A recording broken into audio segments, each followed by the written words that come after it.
जी बिल्कुल, इस टाइम मैं मौजूद हूँ शहर डेरा गाजी खान, जहाँ पर साबका MP डॉक्टर शहीना नजीब खोसा की जानिब से यहाँ पर एक महंगाई के ख़िलाफ़ और इमरान खान के साथ यकजहती के हवाले से रैली निकाली जा रही है। और डॉक्टर साहब अभी हमारे साथ मौजूद हैं, इनसे बात करते हैं इस रैली का क्या मकसद है और डेरा गाजी खान की आवाम को और बिलखसूस मुल्क पाकिस्तान की आवाम को क्या मैसेज और क्या पैगाम देना चाहेंगी। जी बिस्मिल्लाहिर्रहमानिर्रहीम, अस्सलाम वालेकुम। बहुत शुक्रिया।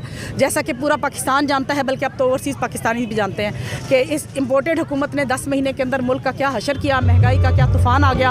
और इसके अलावा आपकी जो बैरून मुल्क साख है वो ख़त्म हो गई और आपका कहीं भी कोई पुरसाने हाल नहीं रहा और गरीब आवाम बेचारी तो बिल्कुल ही पिस गई। और मेरे लीडर इमरान खान को सलाम है और पाकिस्तान की आवाम को सलाम है कि वो इमरान खान के साथ खड़ी हो गई है और उसने इमरान खान को लब्बैक कहा है। और 90% आवाम इस वक्त, मैंने सारा सर्वे करके देखा है और आप देखें इस वक्त तमाम कितना जम्मे गफ़ीर इमरान की सोच के साथ खड़ा है। तो मैं इंशाल्लाह, हमें पूरी उम्मीद है कि इमरान खान इलेक्शन जीतेगा। बस हमारा पैगाम यह है इस इम्पोर्टेड हुकूमत को कि महंगाई मुकाओ, इलेक्शन कराओ, आइन बचाओ और पाकिस्तान को बचाओ।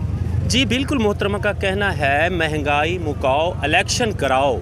डेरा गाजी खान की आवाम इमरान खान के साथ खड़ी है। और जैसा कि आपको ये भी बताता चलूँ, डेरा गाजी खान की आवाम खुददार और मुहिब्बे वतन है और कभी ज़मीर का सौदा नहीं करते।